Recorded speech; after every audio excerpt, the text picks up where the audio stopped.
Well, here we are at the Harris Theater for the 50th anniversary of the Chicago International Film Festival. Tonight, the red carpet's going to include Liv Ullmann, who is the director of the film that's going to premiere tonight, Miss Julie, the star of the film, Colin Farrell, Kathleen Turner, and of course, the founder of the film festival, Mr. Michael Kutza. I can't wait to take you to the party.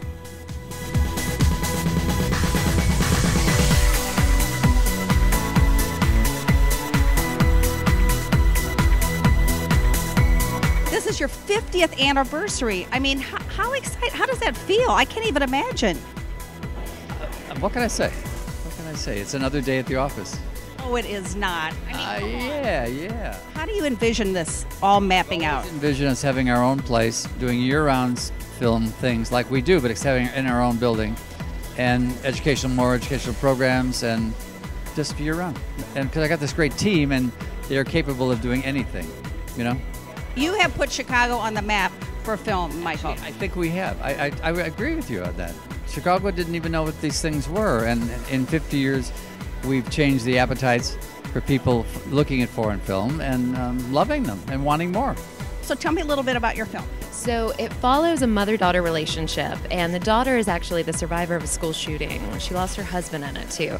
So she's dealing with that grief, but she's also coming back home to take care of her mother, who's starting to fall into dementia. And as her mother's walls come down, all these secrets about her life start to tumble out. So it's a mystery and a thriller, but also a story about hope and redemption. What inspired you to do this film? Well, actually, I had been cast in a short version of it that had never gotten made, and it was one of those short scripts that just kept you awake at night, and I kept dreaming about it. And I also came to a place in my career, I've been a working actress here for the last 10 years, that I just wanted to take control of it and see better roles for women.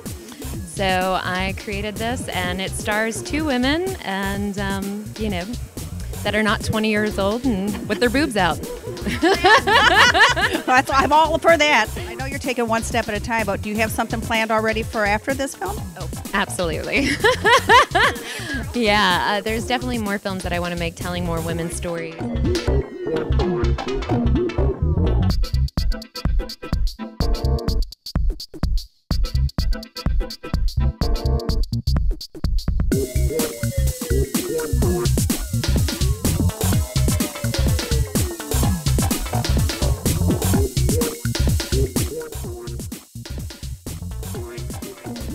What attracts you to that action thriller genre? I found that in the action genre, I could talk about political things and social issues that you couldn't talk about sometimes in a comedy or a drama because it was commercial, there was a lot going on.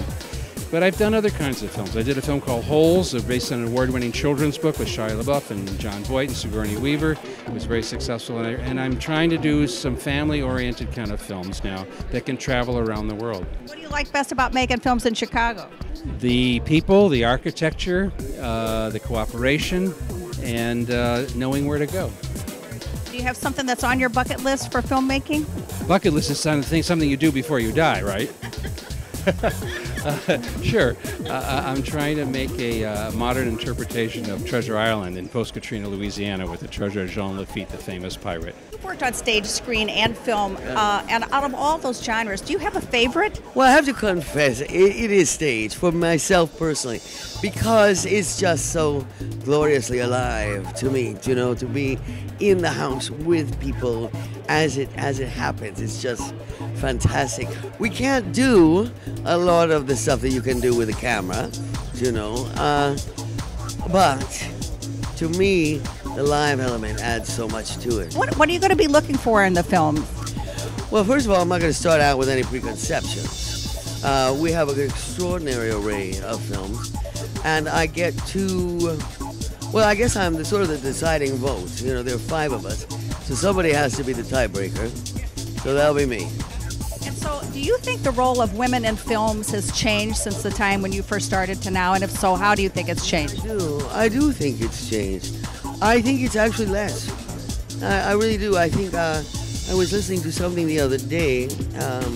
Gina Davis, I think, has been working on a project gathering information on women in film, and we're down to 13% of lead roles in the whole film industry.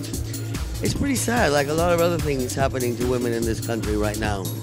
I'm working on a theory that men are simply scared by us.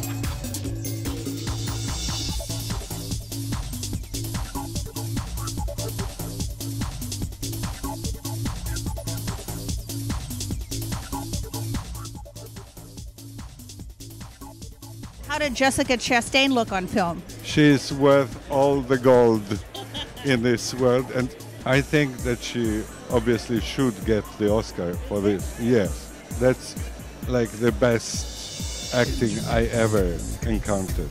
Yeah, well, what about Colin Farrell? How do you think he did? Colin Farrell is amazing too. So all three actors, where it was just a joy to sit with the material. And I wonder what prompted you to want to make a movie version of the play? Because I think if you watch it and you see it from that time, I think suddenly you will see how little has changed in our time. But first and foremost, it is about how class makes hate bloom. Specifically, if you use class to put somebody down. What do you think the play's creator would think about your film version of it? I don't know what he would think, but at the premiere in Oslo, when we opened there, his grandchild was there and his great-grandchildren and a lot of them, and they said he would really, really like it. And I think what the film has that you cannot get on the stage, it goes very, very close to the three people. It's only three people, and no one else comes in. And I think all of us have this, that we are seen, but we are not heard. All of us are trying to connect, and we feel we are not connecting. And that's what Strindberg was writing about, and that's what the movie is about. Hi, Mr. Farrell. So nice. First of all, you're insanely handsome. Thank you. I'm at a loss for words.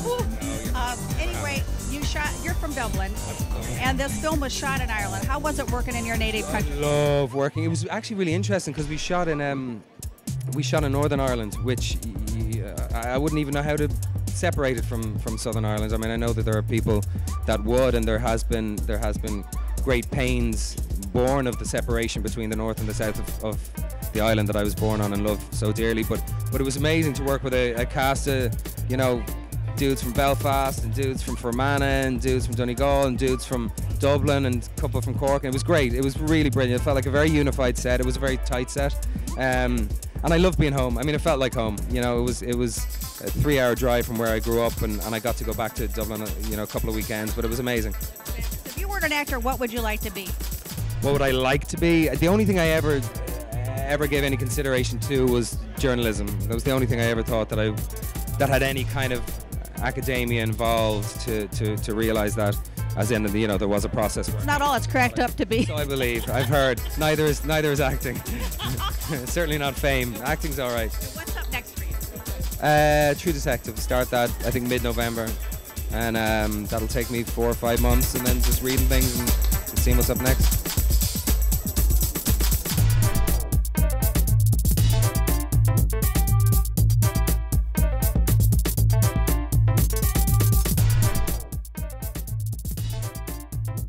Well, what a blockbuster night in Chicago. The opening night of the Chicago International Film Festival. This was the 50th anniversary. It screened Miss Julie, directed by Liv Ullmann, starring Colin Farrell and Jessica Chastain. It was an incredible movie, a must-see. And now we're going to head over to the Cultural Center for the after party. But hats off to Michael Kutza, the founder. He has definitely put Chicago on the international film map.